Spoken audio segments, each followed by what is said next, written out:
el famoso modelo de los pórfidos de cobre. En realidad hemos conversado un poco de este modelo. Acá hicieron un pequeño cambio en cuanto al presentado por Silitos, ¿no es cierto? En que en vez de colocar un volcán acá, colocaron un domo. Pero domo y volcanes es lo mismo. O sea, de hecho, nosotros tenemos un volcán en este momento que está complicando la vida en el sur. Tiene un enorme domo metido. Así que no es un gran cambio. Pórfidos de cobre asociados a volcanes. Y Silitos sacó por ahí, bueno, hace ya bastantes años, no me acuerdo si puede ser por los 70, un modelo en que colocaba los pórfidos de cobre desde la raíz, ¿no es cierto?, en el stock. A su vez, los stocks, ustedes saben que están relacionados con los batolitos, entonces toda esta historia supone que hay como un batolito aparte de eso. Y colocan dentro del stock las diferentes zonas de alteración, y él incluso pone como profundidades con respecto a la superficie, y ubica una serie de yacimientos más o menos conocidos dentro de su esquema, desde el nivel volcánico hasta el nivel de abajo. Eso es interesante porque, por ejemplo, uno puede preguntarse, a ver, ¿no? Que encontramos una zona potásica, por ejemplo. Excelente zona potásica. Ahora, pero no hay mucho cobre, hay poco cobre. Y después tampoco se ve que haya una alteración supérgena, sino que la roca está bien fresca.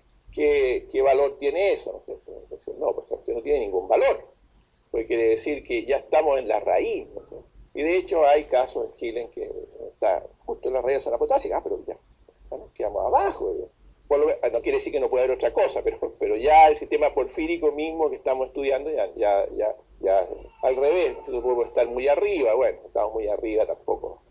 Y claro, y los distintos envolventes, esto que lo que nos están diciendo son las mismas relaciones esas que veíamos antes ayer con relación potasio-hidrógeno, sodio-hidrógeno, todo ese tipo de cosas. O sea, mientras más profundo estamos, es lógico, la temperatura es más alta, los ácidos funcionan, por lo tanto, están menos disociados, el efecto de lo magmático se siente más, entonces tenemos una zona potásica principal. Y ahí estamos en yacimiento porfírico hipotermal.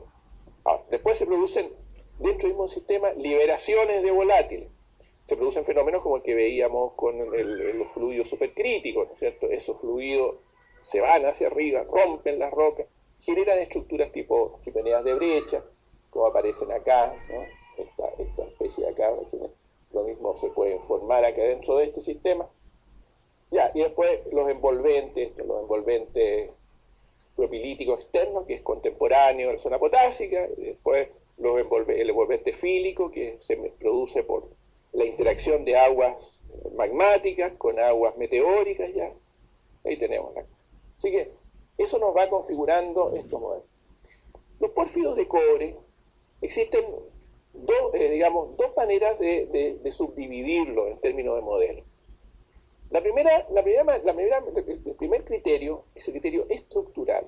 Entonces nos dice, hay un modelo tipo Stockwork, que es un modelo en el cual lo básico es que la mineralización está asociada a a un fino fracturamiento, que bueno, que incluso puede también contemplar fallas grandes, vetas grandes, pero fundamentalmente es una roca profundamente fracturada, submicroscópicamente incluso.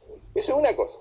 Ya, y ahora, ¿por qué se forman esos Stockwork? Bueno, depende, porque una primera razón podría ser tectónica. Pero la segunda es el asunto de estos fluidos supercríticos y todo eso. Por ejemplo, hay un yacimiento en Ecuador que es Chaucha. Un pórfido, no es muy grande, no sé, y hasta ahora no ha llegado a ser explotado tampoco.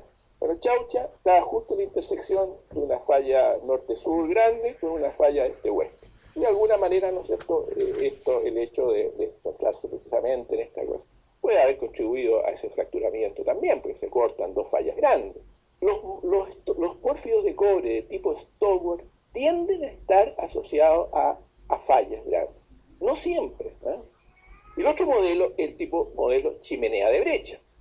Modelo chimenea de brecha quiere decir que la mineralización está principalmente, porque podemos tener transiciones y yacimientos que son una parte chimenea de brecha, otra de Stockwork, chimenea de brecha, principalmente en una chimenea de brecha.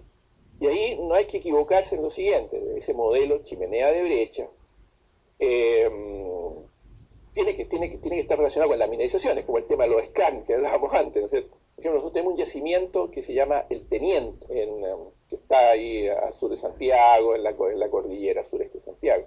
Es un yacimiento enorme, de 1.000 y medio de toneladas, el Teniente.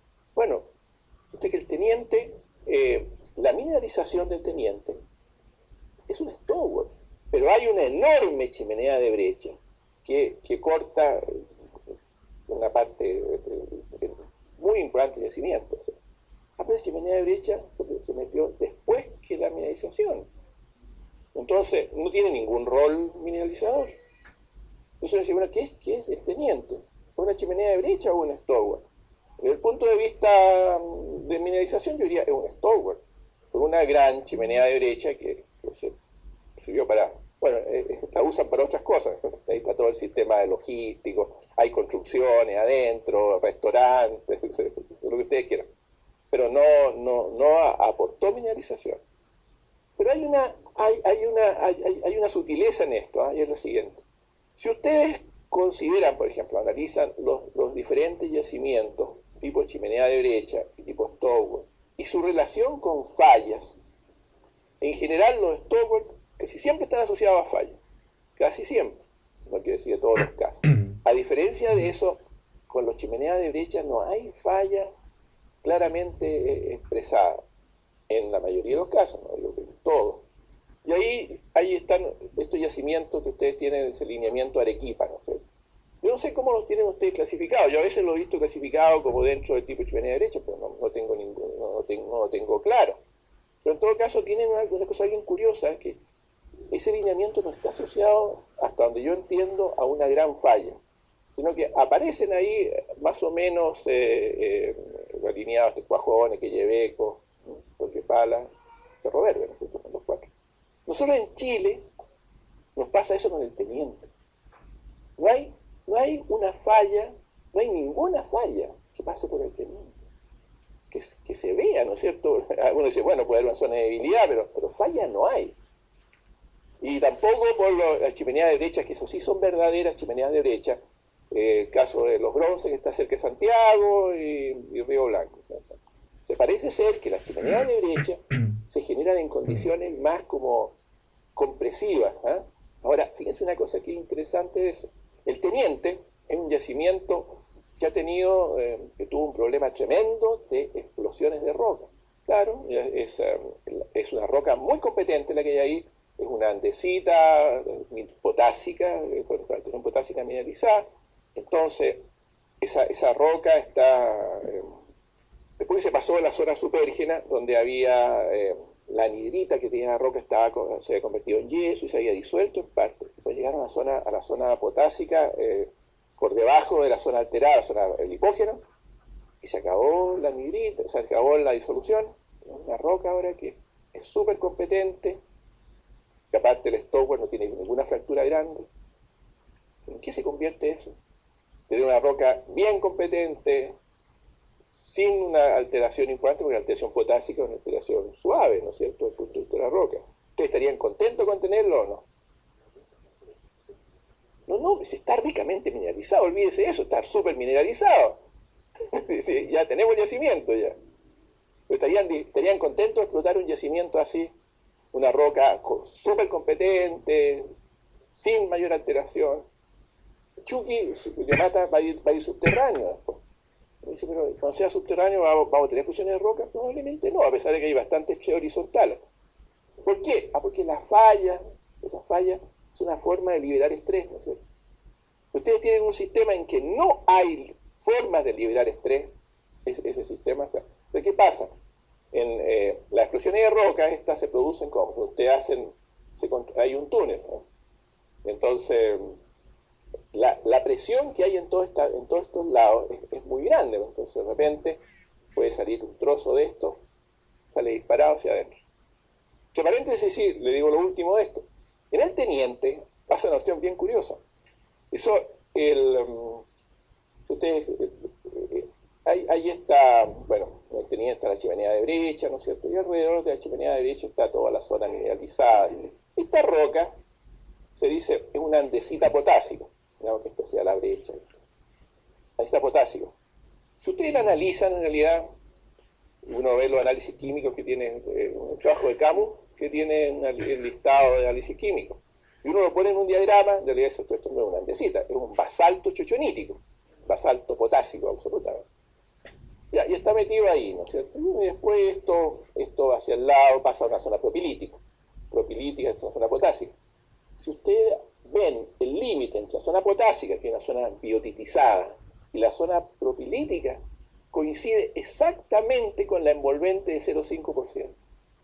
Exactamente, es casi mágico, ¿eh? 0,5%, para allá y para acá ya cae. ¿Qué nos dice el pensamiento convencional, lo típico, que uno dice? Bueno, acá tengo, pues esta es la roca andesítica que había ahí, o sea, entonces esta parte es zona potásica, después zona propilítica. Ya, pues esta zona propilítica, un colega mío trató de establecer cuál era el cambio, en qué momento era zona propilítica asociada al depósito y en qué momento era alteración regional. No hay cómo diferenciarlo. Es decir, lo único claro que tenemos es esta zona. Y esto de acá sigue indefinidamente, así que no hay una definición que uno diga que esta zona propilítica está relacionada directamente con esto. Sigue por kilómetro. Cuando visité Romeral con Larry Meinert, el geólogo que es el editor ahora de Economic Geology, dije, bueno, esta es la andesita La Liga, son rocas que se mineralizó. ¿Cómo saben que es andesita? Sabemos, la roca está tan alterada que eso puede ser cualquier... Pero se supone que es una especie de magma. Ah, pero eso fue una roca intrusiva, o sea, una roca estratificada que después se mineralizó con hierro. Es decir, uno muchas veces asume cosas en geología que no necesariamente están basadas en hechos, sino que están basadas en creencias. Entonces, la geología es una ciencia bien especial, la geología económica en particular, que tiene una cantidad enorme de creencias implícitas. A la gente le enseñaron algo y después va a ver lo que le enseñaron. Y cuando no coincide, en primer lugar, el modelo Lowell y Gilbert. Lowell y Gilbert es el modelo clásico, la zona potásica, la zona fílica, ¿no es cierto? La zona después propilítica y la argílica metida entre medio. Bueno, resulta que hay otro modelo que se llama el modelo Hollister. Hollister es no sé, yo tuve contacto con él por ahí por los 70, no sé en realidad qué será de él, no está vivo tampoco, pero es un geólogo canadiense que trabajó mucho en toda la zona esta de British Columbia, en esa parte.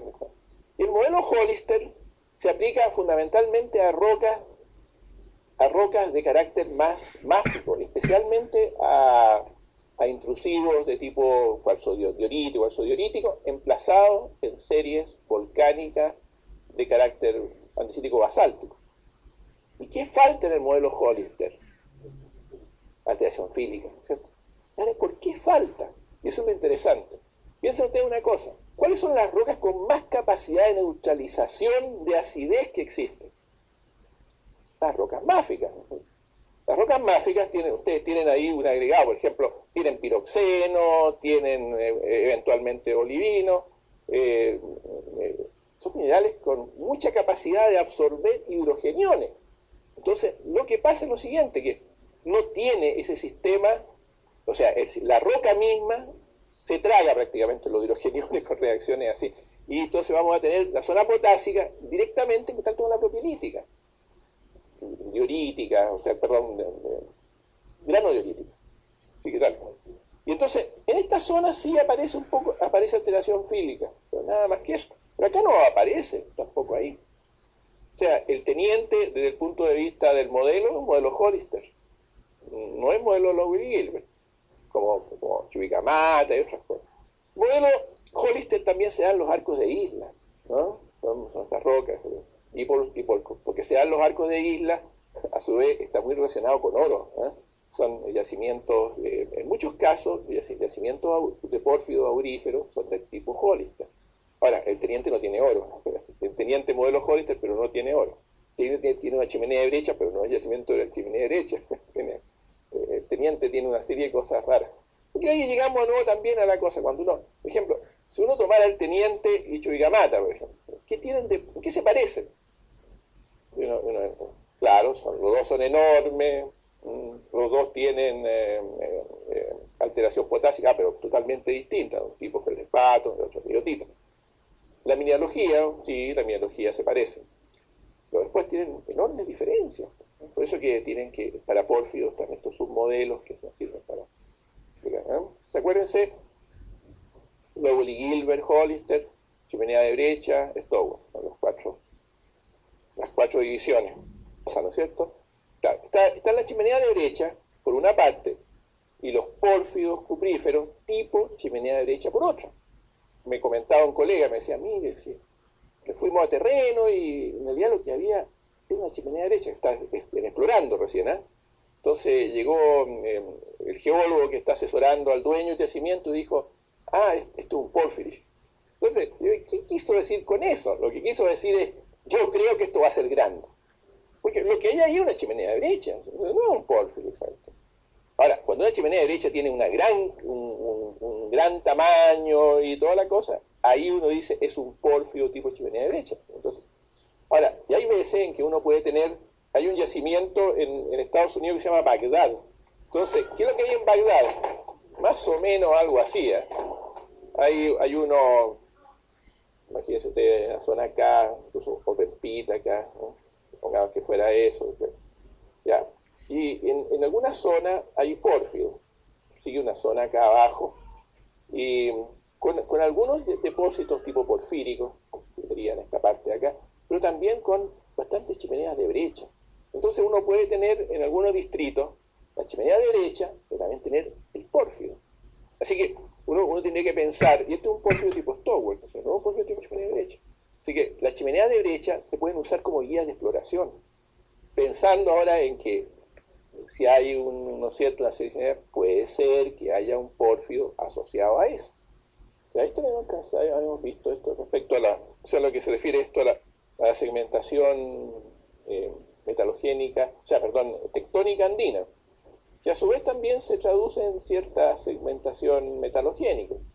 Los Andes tienen una serie de zonas. Ahora, ¿cómo se interpreta esto? Bueno, fundamentalmente en términos de tectónica de placas, por ejemplo, nosotros esta zona de acá, donde no tenemos volcanismo, entonces, ¿por qué no hay volcanismo moderno? Bueno, lo que pasa es que nosotros tenemos una zona de subducción casi plana y la subducción se mete así, la placa, que sea la fosa, entonces se mete la placa así, y después sigue casi horizontal y casi pegada con la corteza. No se puede generar magmatismo, porque acuérdense que el magmatismo se genera en el manto, ¿no es cierto? Fundamentalmente, por materiales que la placa oceánica entrega como fundente, volátil. Y ahora, bueno, dice, bueno, pero ¿y por qué ¿Por qué esto es casi plano? Se ve por los registros sísmicos. Y se le echa la culpa a la dorsal de Juan Fernández. Es decir, hay una dorsal, que es una especie de una cadena de islas submarinas, que más o menos está entrando en esta zona. Entonces se dice que el problema es, yo no sé si será la verdadera respuesta o no, pero se supone que son accidentes de la placa oceánica lo que a veces causan estas cosas. ¿Qué otra posibilidad hay? Que sean relictos de antigua geología. ¿Cierto? Por ejemplo, la geología paleozoica, que sea ya factores a nivel cortical que estén haciendo que se produzcan a lo largo de la cadena andina estas diferencias. Hay un trabajo de Sillitoe sobre la segmentación metalífera en la cadena andina en que relaciona entonces estas cosas con cambios en la metalogénesis. Bueno, estos se refieren ahí abajo, ¿no? A la relación con la placa, con zonas de fallamiento. Estas son las diferentes cadenas metalogénicas andinas, los escudos ahí arriba, ¿no? Las fajas polimetálicas, etc. Ahí tenemos, ¿se entiende usted? Este primer caso, si tuviéramos una placa funcionando como la que ustedes ven ahí, tendríamos una situación en que sería difícil la generación de magmatismo arriba, porque prácticamente está en contacto la placa con la corteza. Este es el modelo que presentamos con frutos, nosotros estaba saliendo este tema, ¿no? Asociando los pórfidos de cobre con fundamentalmente el azufre, y después la zona de estaño que aparece asociado ahí a halógenos. Ese que está ahí abajo, el diagrama Ichihara. Ichihara, ¿qué es lo que plantea? Que dice, bueno, existen estas dos series, que él llama serie de magnetita y serie ilmenita, que más o menos tienen que ver con otra clasificación que hay de rocas intrusivas, que son las rocas intrusivas I y S. Los intrusivos I y S se refiere a que los I son magmáticos puros, y el S incluye algunos participación mayor de la corteza, eventualmente alguna anatexia, ¿no es cierto? La serie magnetita son series de magmas oxidantes. Y de hecho, por ejemplo, bueno, ¿por qué se llaman a magnetita? Porque tienen bastante magnetita dentro de su mineralogía. Nosotros tenemos rocas estas andesíticas, que son en realidad generalmente estas basálticas o basaltos, que el imán salta cuando ustedes tienen la roca y uno coloca la roca y el imán se va, pero en un viaje, ¿no? Son muy ricas de verdad en magnetita. Y entonces son magmas oxidados. ¿Oxidados por qué? Porque en la zona esta profunda, el agua que viene ¿a dónde? Esa agua que va a servir de fundente, etcétera. ¿Qué origen tiene? Primario. ¿De dónde viene? Es el agua de la dorsal oceánica. Es donde se está formando la placa. Entonces la dorsal oceánica tiene una zona que viene material de abajo, una corriente, y se forma ahí la placa. Y la placa empieza a crecer hacia los lados, ¿no? Cuando se está, ahí se hidrata ese material. Cuando entra en contacto con el agua oceánica, ahí se hidrata, a alta temperatura, con fenómenos, todo eso. Ya, y ahora la placa viaja con esa cáscara hidratada, ¿no es cierto? Y con ella se subducta, y esa es el agua que vamos a tener ahora que se va a separar de ese material cuando a una cierta profundidad, que va a interactuar con las rocas del manto, va a facilitar su fusión, ¿no es cierto? Va a agregar también azufre y otras cosas que están ahí, y entonces ese material sube. Pero eso viene desde la dorsal, porque después ya va a ser más difícil que se hidrate. Ya, pues la dorsal, ahí está toda la reacción química. Y eso se dice, el fenómeno, la tectónica de placa, se ha calculado, pero reciclan una cantidad de agua impresionante. Agua de los océanos, pues, que al final termina saliendo después como agua asociada a los volcanes, en las dorsales. Esa agua se fue con la placa, ¿no es cierto? Entonces, se funde esa cáscara basáltica, que además tiene mucho azufre, porque los basaltos son ricos en azufre, varios cientos de partes por millón, ¿ya? O sea, del orden puede ser 0,1%, esos valores, ¿no? ¿Ya? Y ese material ahora, eso asciende. ¿Ya? ¿Y por qué esa agua es tan importante? Porque el agua se disocia a alta temperatura en hidrógeno y en oxígeno. Y entonces, de ahí yo les hablaba ayer, yo les decía, miren, si se disocia en hidrógeno y en oxígeno, no tiene por qué ser oxidante ni reductor, ¿no es cierto? Porque el oxígeno es oxidante, pero el hidrógeno es reductor. Entonces, ¿por qué el agua esa actúa como oxidante? Porque el hidrógeno se difunde más fácil, se va del sistema.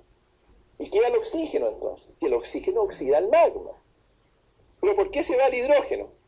Entonces le decía yo, porque acuérdense que la energía cinética de las moléculas, energía cinética en este caso un gas, por ejemplo, es un medio mv cuadrado. ¿Ya? Y la energía cinética de las moléculas de hidrógeno y las moléculas de oxígeno tienen que ser la misma, porque están a la misma temperatura, ¿no? Pero, como la masa no es la misma, M1, B1, M2, B2, porque el oxígeno es más pesado que el hidrógeno, 16 veces más pesado, quiere decir que para mantener esta igualdad, si M1 es distinto, es más grande que M2, por ejemplo, quiere decir que B2 tiene que ser más chica que B1, para que se mantenga la igualdad. En consecuencia, el hidrógeno se va y el oxígeno queda. ¿Cuál es el rol del oxígeno? El rol del oxígeno ahora va a ser oxidar el azufre del magma. ¿Por qué hay que oxidarlo? Porque si no el azufre se queda con el magma. No participa como proceso. ¿Por qué se queda con el magma? Porque el azufre está unido en los magmas con el hierro.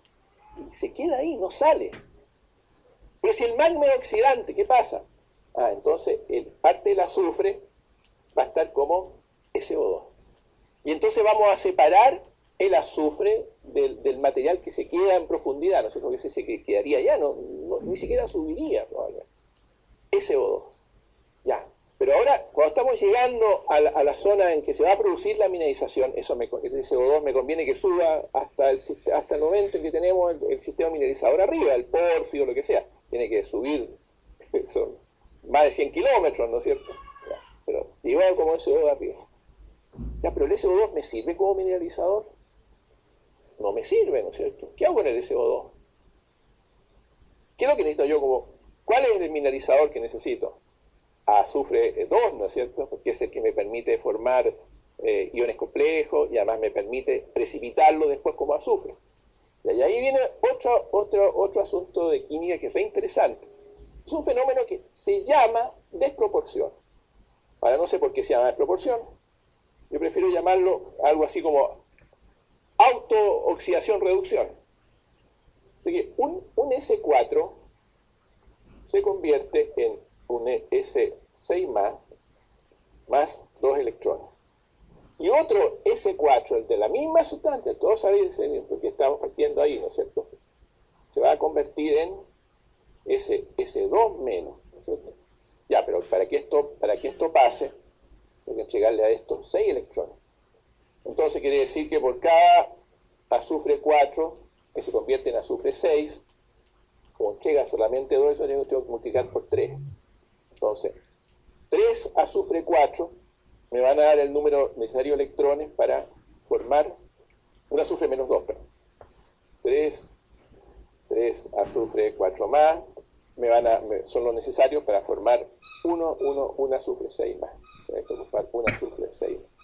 Entonces, ahí voy a poder tener ahora, por una parte SO4, que sí que tengo ácido sulfúrico, ¿no? Ácido sulfúrico que produce alteraciones. Ahora, ¿cómo encuentro ácido sulfúrico yo? En un pórfido, ¿cómo lo encuentro? El SO4 que no tiene por qué estar como ácido. Pero el SO4, ¿cómo lo encuentro?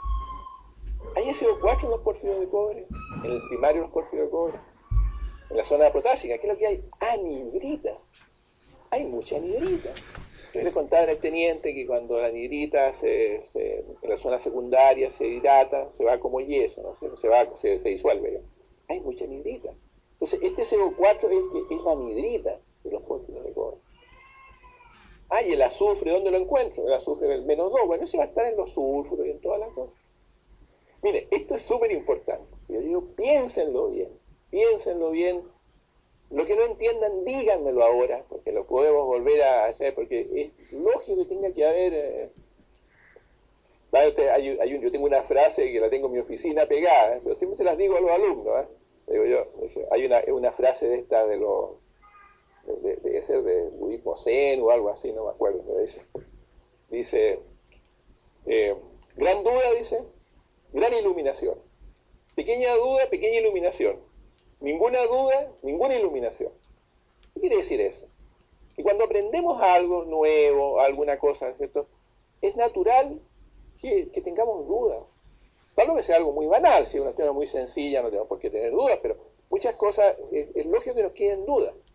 Y mientras más grandes sean las dudas, es más lo que vamos después a comprender, porque algo que teníamos vamos a cambiar una estructura, incluso nuestra forma de pensar. Entonces, por eso que dice gran duda, gran iluminación. A un patriarca budista, ¿por qué lo habían nombrado a él patriarca? Él dijo, porque no entiendo nada de budismo. Y cree que entiende todas las cosas, realmente entiende poco. ¿no? La persona que tiene muchas dudas es la persona que efectivamente entiende, porque el entender lo lleva a tener dudas. La anhidrita por eso se llama anhidrita, anhidro, ¿no es cierto? Anhidrita CaSO4. Y ese CaSO4 es absolutamente magmático. Llegó ahí con el magma a alta temperatura, con la zona potásica, con la emisión hipógena. Ese es el SO4. Y digamos, de acuerdo con la explicación normalmente aceptada, ¿no es cierto? Todo esto que está relacionado en los trabajos de Bernhard. Esa es la forma en que ocurren estas cosas. Bueno, pero además está ahí, eso es lo interesante.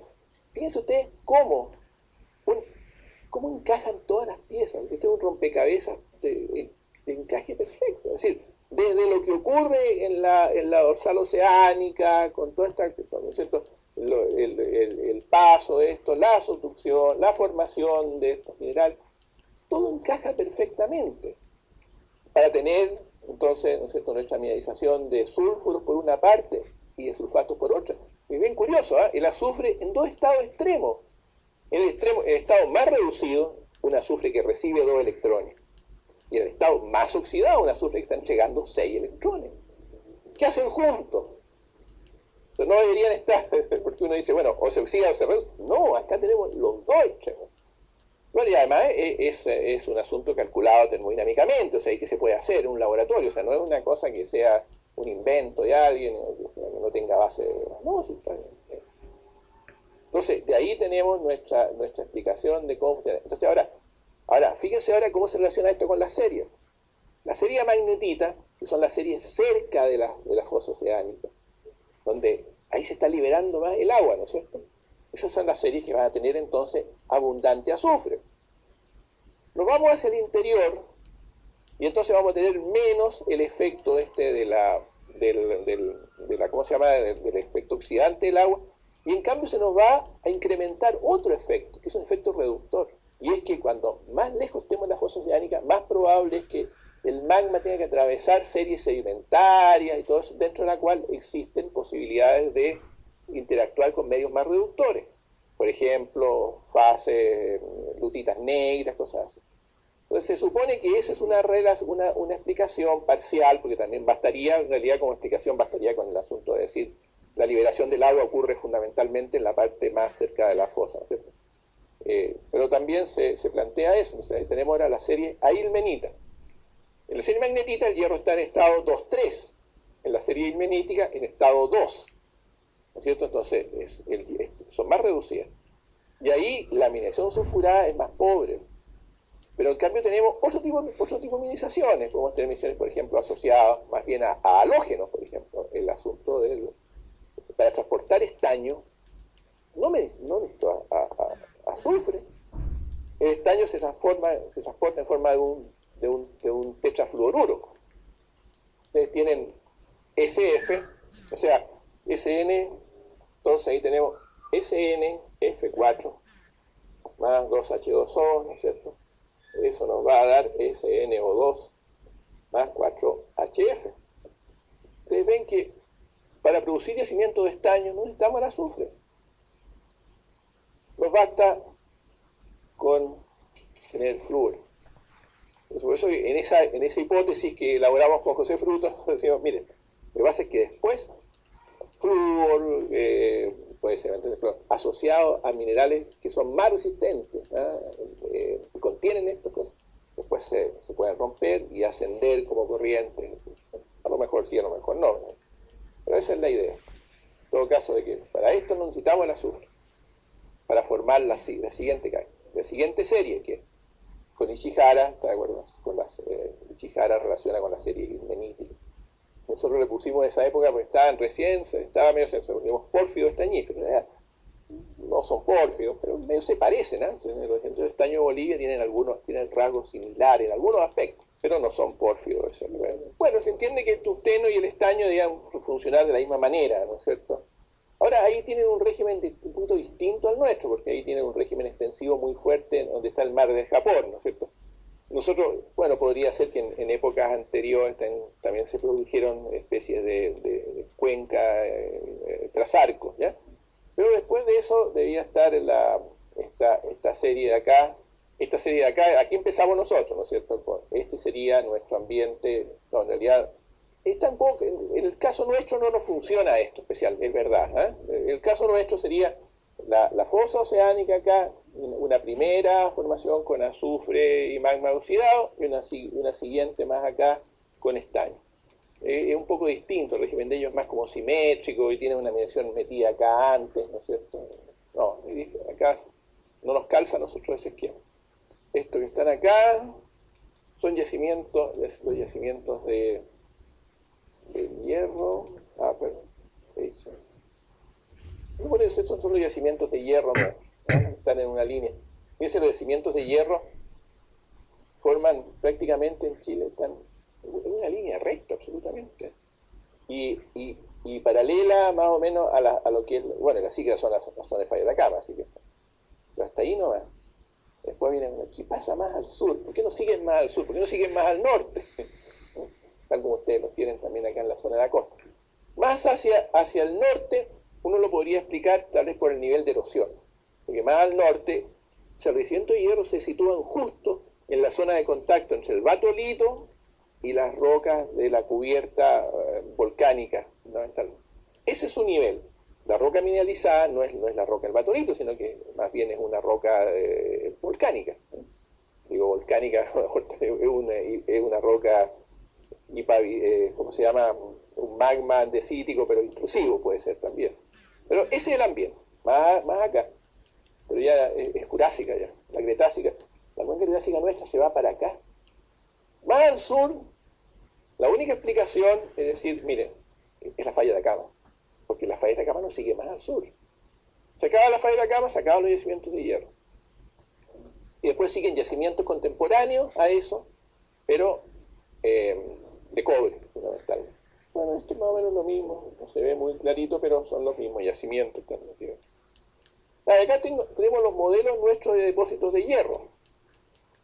El modelo Carmen, cuerpo ahí metido en roca, no sé.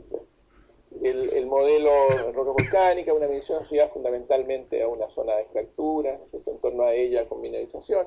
Algarrobo, un cuerpo medio extraño, está en una zona de contacto entre batolito y rocas volcánicas, y tiene este aspecto así medio como si fuera una especie de manto irregular. Así.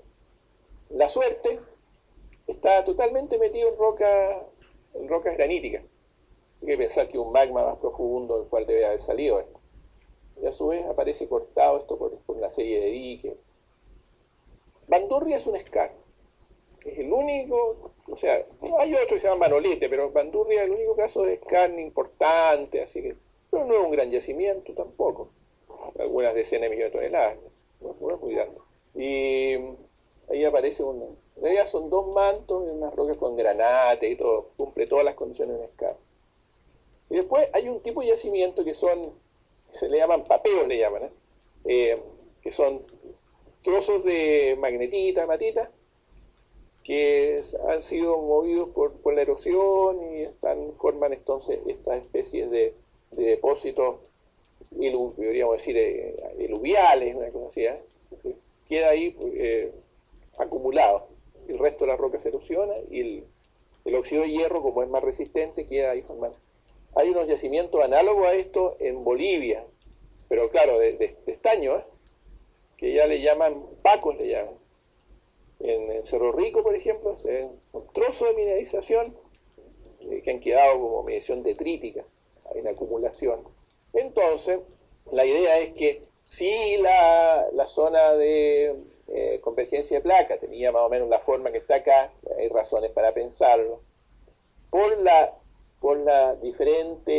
el ángulo que tiene esto, que juega esta cosa acá, el efecto que va a tener en esta parte de la curva va a ser distinta del efecto que tiene en la parte de acá. En un caso da lugar a lo que se llama una transtensión, está hablando de condiciones de convergencia de placa, pero que genera un efecto bien tensional. Ahora, la relación de la falla de Atacama con todos estos yacimientos, todo es notablemente notable. Y desde luego, no son solamente yacimientos de hierro lo que hay ahí, también hay yacimientos de cobre. Algunos yacimientos de cobre tienen exactamente la misma paragénesis de los yacimientos de hierro. ¿Qué es lo que cambia? La proporción. Por ejemplo, paragénesis, ¿cuál es? Fundamentalmente magnetita, hay escapolita, bueno, el más importante de todo, actinolita, que se forma como a unos cerca de unos 500 grados más o menos la actinolita, 475 dice Buxton, más o menos calcula él, algo de apatita y pirita al final, en algunos casos calcopirita. Entonces, hay un distrito, por ejemplo, que se llama La Higuera. Entonces, allá en La Higuera está así, ¿eh? Nosotros tenemos acá está la costa, acá hay un yacimiento de hierro que se llama El Tofo, después viene acá una cuenca pequeña, está hundido así, relleno con sedimentos, y acá está el distrito de La Higuera. Y la mineralogía de La Higuera es casi la misma que tiene esta cosa. ¿No? ¿Cuál es la diferencia? Que en La Higuera lo que hay es calcopirita. Calcopirita, actinolita, y es un distrito de cobre muy antiguo. Nosotros este año nos interesamos por estas. Yo siempre he pensado, bueno, ¿qué es lo que hay acá entre medio? Me dice, bueno, si aquí tengo cobre, a lo mejor acá tengo un IOCG profundo. Eso lo tiene alguien pedido. Pero esta es una cuenca, entonces, imagínense ustedes, como si tuviera un bloque acá, esto está así, ¿eh? Esto está relleno acá. Entonces no es cosa, habría que hacer sondajes y todo. Hay anomalías ahí, ¿no? Pero no han hecho los sondajes. Pero es interesante esta zona acá. Si una transición, se fijan ustedes, sería ahí justo para tener un yacimiento de cobre, hierro con oro. Bueno, les decía, nosotros fuimos a La Higuera este año con un colega, porque salió publicado en la prensa que un señor, o sea, que se había producido un caso de cáncer ahí, pulmonar. Decían que la culpa se responsabilizaba a un relave que había con lo que había en La Higuera. Relave, ustedes también llaman relave, ¿no es cierto? Ya, relave en La Higuera. Entonces fuimos a ver, y yo tomé muestras y toda la cosa, y se las mandé a estos colaboradores que tenemos en España, a Javier Lillo, para hacer estudios bien detallados de microscopía electrónica y ver si esa cosa. Y sí, efectivamente, hay un asbesto, del peor tipo de asbesto, unas agujas que son verdaderos como parecen palillos prácticamente, grandes. Y eso les digo a ustedes porque ustedes también tienen muchas cosas con la actinolita, ¿no sé? La actinolita fibrosa, esta de los tipos, se convierte en un tipo de asbesto muy, muy peligroso. Así que hay que tener cuidado con eso. Nosotros tenemos en todo en todo este ámbito de la cordillera de la costa, hay actinolita. Así que hay que andarse con cuidado con eso, porque la actinolita misma no tiene problema. El problema está que cuando se meteoriza, esa fibra se empieza a separar, ¿no? Y ahí salen estas agujitas. Nosotros tenemos ¿cómo se llama? Toda la fotomicroscopía electrónica.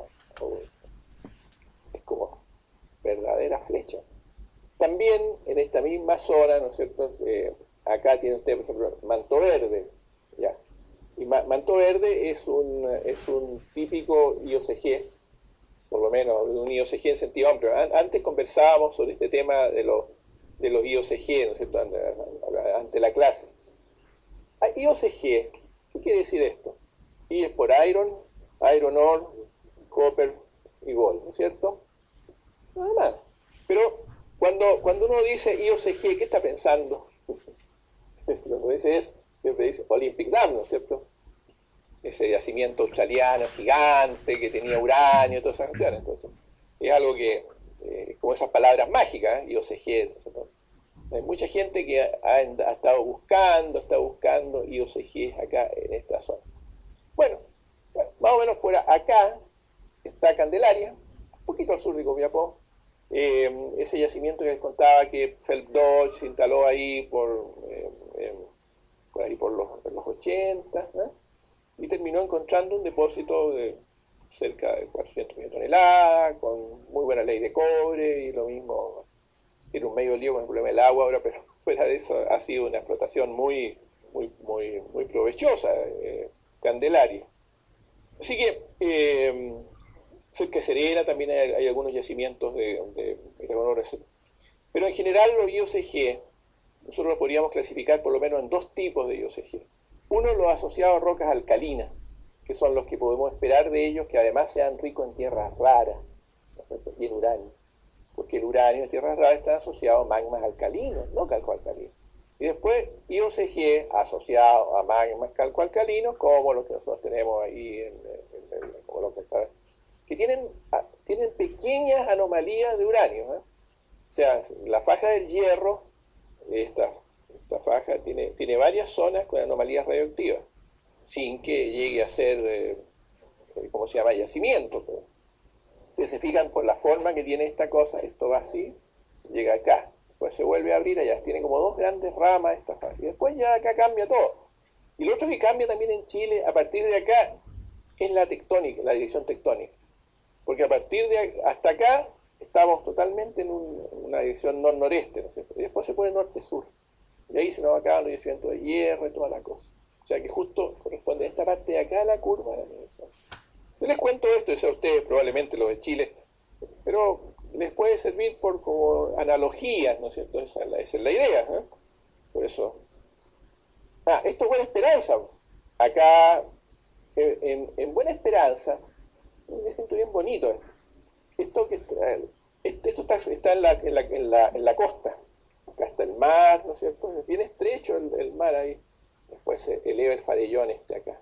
Después sigue así. Y Buena Esperanza está como por acá más o menos. Acá abajo hay una zona, todas estas rocas están súper alteradas, esta zona con epidota. Ustedes miran la epidota esa, o sea, miran las rocas, son verdes completamente. Y las masas de epidota son del tamaño alguna de esta pieza.